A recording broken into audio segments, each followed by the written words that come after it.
this is me bringing you my new ride. It is a two-wheeled ride. I have gone for a sports tourer, quiz time, Yamaha made, 1 litre. The do is 600, so I'm sure you guessed already. It is, let me show you, a Fazer of 1000 or FZ1 ABS model, gunmetal grey, nice, gunmetal grey, and a few little bits and pieces, extras, high screen, RNG, tail tidy, acropovic exhaust, got Oxford heated grips, been on there a fair few years now, but still there. Power supply, which isn't going to stay there. I'm going to probably move it down onto a piece of fairing down here or something. That's what I have just purchased, and my plan today is to come to you and show you how to change and flush a coolant system on one of these. Now, the reason why I'm doing it is only because it's purchased. It needs some tinkering, tidying up to do, which, you know, I do on everything I buy really. I've noticed that the coolant expansion tank is not even registering, so no matter how long ago it was done, I'm not bothered. I'm going to redo it, and you redo it with as follows. I have chosen to go down the route the G40 coolant antifreeze. This is a concentrate one, 2 litres, so a 50-50 mix in a bike. So you've got 4 litres there. I think you need 2.5 to not quite 3 or so for the full system, but we'll see. Mixed with deionised water, not tap water. I do mean not tap water because it holds minerals that can destroy the aluminium in the engine, so you want to avoid that like the plague. Got plenty here. Some will be used to dilute that to make some coolant ready to go in, and the other will be used to give the system just a little quick rinse once fully emptied. And let's make a start. So, expansion tank on these is on the foot brake side, just there below the chassis or frame, if you like. There, not registering, nothing in there at all. Slight colour of pink at the bottom, so there is a little bit there but not much, and that you want it to be, when filled, you want it to be 2/3 of the way up between low and full, if not on full, but no more. Expansion tank filler cap is there, which I have obviously loosened off, as you can see, and that will just help when filling up the air to escape. And all you need to do to get to it is, I suggest you move the seat, this side panel, that's all you need to do from there. Front of here, you need to move the side or up top fairing, which is that piece of plastic there that runs along there, and that allows you to get onto the radiator filler cap, which is there. It's about 1 inch down, so it's not been done for a while, so that's why it's getting fully done. We are in September now, 2017. We are heading into winter, so that's obviously why I'm prioritising this over anything else, such as the oil change, which I will do another later time, and a few other modifications and stuff. But obviously that will be when the weather turns bad and I ain't going to get on it, so I may as well make that time up in the garage doing stuff like that. Now, drain hole on these is the lowest point on the gear lever side. Radiator, water hose goes into a metal hose, metal pipe, and that's your drain hole there. It's all I've done is 10 minutes ago or so sprayed it with a penetrating fluid because they are quite delicate at the bottom of there, and left it for some time and then just cracked it straight off. That's the engine in these, exactly the same as the R1 engine. So these are the R1 engine, and that's not a modification that I've made to it. It's 100% standard in these machines. Slightly de-geared, if you like. People say detuned, but that makes them sound like something's happened to them to reduce power. It doesn't necessarily happen that way. It's happened to re-gear it, to give it much more lower down, I believe, power. So that's what we are on with now. So what I'm going to do is, because when you empty coolant you must not get it on your hands, and if it spills you must clean it up properly.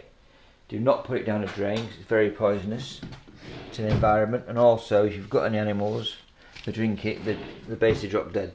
So nice happy thoughts for you. So what I'm going to do now is put gloves on, drain the system, and let's go from there.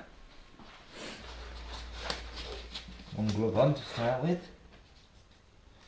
Undo the system, bleed screw, and just let it flow.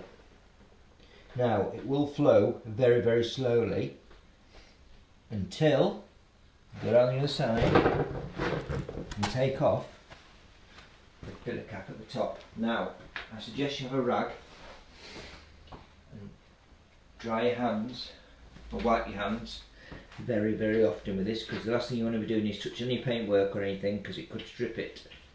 So clean my hands off, give me gloves on, remove the radiator cap,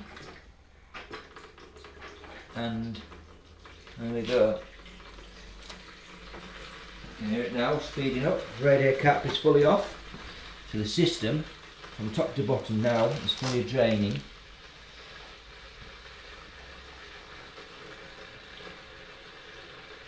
How long this takes is anyone's guess really, as it can vary depending on what sort of amount of coolant is in there. The next thing you need is funnel to both go into the radiator top filler cap, and also one to reach through into the expansion tank, because that one's topping up manually from there as well. So that's drained. I'm going to leave it for a minute. Right here, it's been filled up and sat for about 20 minutes with pure deionized water in. So what I'm going to do now is remove the filler again and re-empty. You can see the colour still pinkish there. Now it's going clear, so that's worked. It's cleared out. Just giving it a bit of a rinse. Do it a couple of times. Deionized water's cheap. Deionized water, obviously, you know, 350 for about 5 litres or something, or even less, depending on where you get it from. So that's giving it a rinse. Next thing would be to fit a new copper washer. Then fill up the reservoir again once the bolt has been replaced.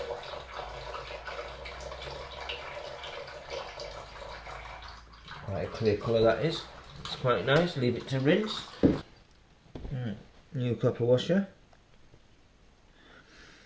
Old one removed. Put to one side. New copper washer. Give it a quick wipe off.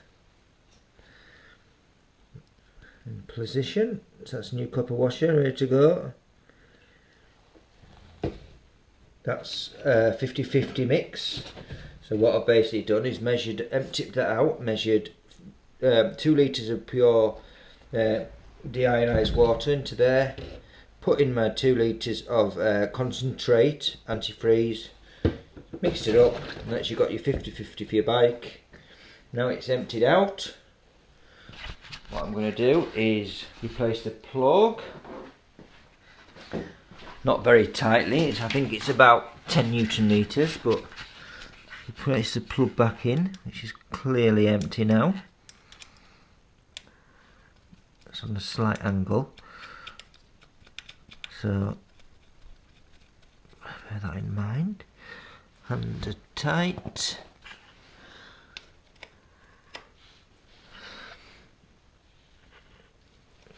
Nice and snug, but not too tight. So that's that done. Just keep an eye on that. If it starts leaking, then all you have to do is tweak, give it a little bit of a tweak. So that's done. Let's move this out of the way. That is now contamination, so that needs to get disposed of. Your local tip. Now we go around to where we're going to fill it up from. That is going to be there, with funnel and pipe. Sits down into there quite nicely. And then coolant / antifreeze, very, very slowly, for two reasons. Because the slower you go, the more chance there air is to escape, and it's easier to be bled. But also, the funnel doesn't move, and I've got chuck it out everywhere basically. So this is the proper fill up time. It's full, but now it's draining away. You can hear it. That's the air releasing. Best put that under there to catch anything. On top of that, give everything a quick wipe, so we don't get anything stripping off or harmed in any way. Looking on the radiator, we're looking reasonably full, but there's still a little bit to go. Okay, let's go again. Not very much. Little bit at a time.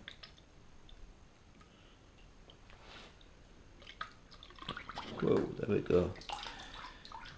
Now it keeps going again, it keeps disappearing.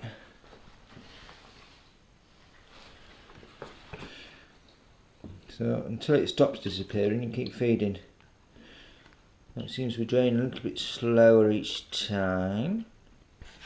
Right, okay, so the radiator is full, and it looks like it's stopped bleeding out. So I will remove the funnel.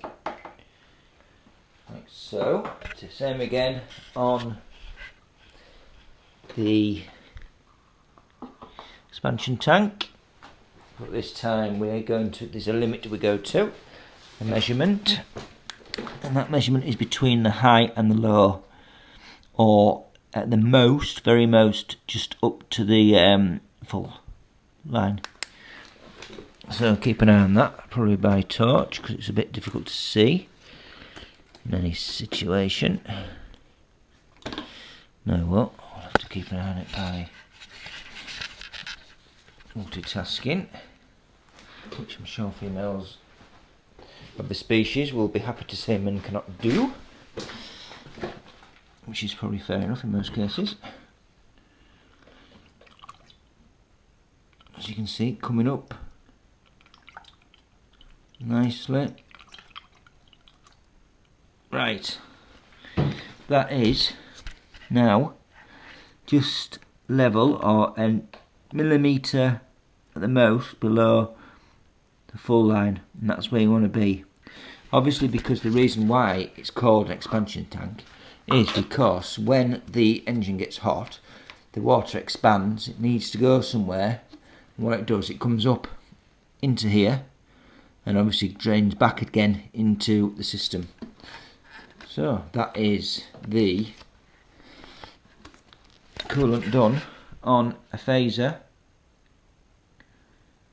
FZ1 2008. Model's probably very similar across the board, so feel free to compare and see which one suits your model. But other than that, all that he's doing now is cap on, run the engine for 30 seconds, 2 or 3 nice little bleeps of the throttle, turn it off, let it settle for a few minutes, and then again gauge your levels. If your levels change, top up either end, And away you go. Job's a good one, away you go. So that's another video finished, and I hope you enjoyed it.